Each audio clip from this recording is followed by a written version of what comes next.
तो नमस्कार दोस्तों, आज हम एक बहुत अद्भुत पौधे को गमले में लगाने की चेष्टा कर रहे हैं। तो हम आपके कमेंट भी उस पे इनवाइट करते हैं।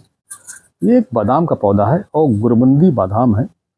इसको हमने बेयर रूटेड जय हिंद नर्सरी से मंगाया हुआ है। इसको हम रिपोर्ट करेंगे, आज चर्चा भी करेंगे इस पौधे के बारे में। अब ये पौधा ग्राफ्टेड है, देखिए यहाँ से, और ऐसा बताते हैं कि ये गमले में फूल और फल देगा। अब गुरबंदी नाम से मंगाया है, इस पर गुरबंदी कहीं लिखा नहीं है, लेकिन हाँ बादाम जरूर लिखा हुआ है। अब समय बताएगा कि ये क्या निकलता है, और विश्वास करके ही हमको नर्सरियों से लेना पड़ता है। हमने एक पौधा लिया तो अभी खतरा नहीं है। और हमने खासकर इसको, क्योंकि हम छोटे गमले में इसको रिपोर्ट करने वाले हैं, और इससे छोटे गमले में तो शायद फ्लावरिंग ही देगा। और इसके फ्लावर बहुत अच्छे होते हैं। जब आपके घर में या आपके बागान में या आप कहीं इसके पौधे को लगाएंगे तो मैंने ये देखा है कि इसका पौधा इतना फ्लावरिंग करता है फरवरी महीने में कि आप दंग रख जाएंगे, उसके खड़े होना चाहेंगे। पिंक कलर के फ्लावर्स आते हैं, उस तक और भी कलर के आते हों, मुझे नहीं पता। जो हमने देखे पिंक ही देखे हैं। तो इसी से प्रेरित होकर हमने ये बादाम को लगाने के लिए प्रयास किया है, और उनसे बात भी की थी। तो उनका कहना था कि ये जो आधा ड्रम से छोटा 20-30 किलो मतलब जो मिट्टी आती है उसमें लग सकता है। हम तो भी छोटे गमले में लगा रहे हैं, हम तो अभी फूल के लिए लगा रहे हैं। अगर ये लगेगा और जिंदा रहेगा, गर्मी में सर्वाइव करेगा, तो हम जरूर इसको खुश होंगे। अगर इसके फूल देख के ही खुश होंगे। और बड़ा होगा तो इसका हम कहीं लगा देंगे, किसी भी जगह पर। बहुत सी जगह भारत में है। भारत के बाद पौधा बड़ा होने दीजिए, फिर हम इसको कहीं लगा देंगे। हमारे गमले में फल देगा नहीं देगा वो हमारा कुछ इशू नहीं है। इशू ये है कि ये पौधा लग जाए और एक बार फ्लावरिंग कर दे, और फ्लावरिंग देख लें और बड़ा होता है, और इसको ट्राई करेंगे एक बड़ा गमला भी दे। इसके बाद बड़ा गमला देंगे, करीब ये भी 8 इंची है, फिर 10 इंची 12 इंची, तो 15 17 18 इंच तक ले जाएंगे इसको।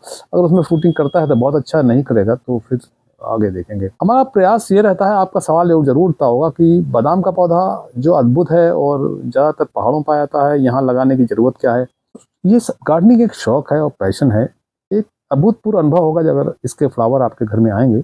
अभी तो जड़ों को हम दिखा रहे हैं आपको, और जैसे ही ये पौधा लगेगा, बड़ा होगा और ये फ्लावरिंग करेगा, तो ज़रूर आपको उत्सुकता होगी कि ये पौधा कहाँ से आया है। और अगर फ्रूटिंग होगी, चाहे फ्रूटिंग कैसी भी हो, सवाल बहुत सारे उठते हैं।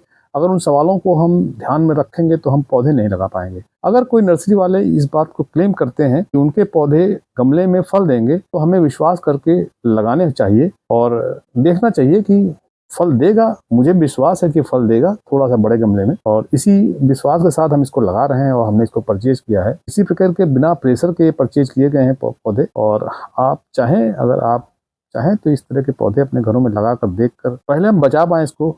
जब भीषण गर्मी होगी, 47-48 डिग्री टेम्परेचर लखनऊ में होगा, उसमें इसको बचा पाएंगे नहीं बचाएंगे, ये बहुत बड़ा सवाल है। और ये बादाम है, देखिए बादाम लिखा हुआ है इसमें। अब हम फ्रूट्स को जरूर इंतजार करेंगे, और अगर निकलते हैं, फ्लावरिंग भी आती है, तो मज़ा आ जाएगा। फिर तो आपको भी हम शेयर करेंगे, बहुत बढ़िया लगेगा। आप भी चाहें इस तरह के एक्सपेरिमेंट कर सकते हैं गार्डन में।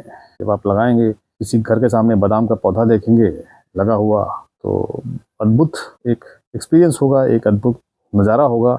और एक जो आपको लगेगा कि आपने एक पौधा जो कहीं से मंगाया था और कहीं लगाया है आपने अपने घर में लगाने के बाद, और वहाँ पर बादाम लग रहे हैं, तो उस खुशी का अंदाज़ा लगाना मुश्किल है।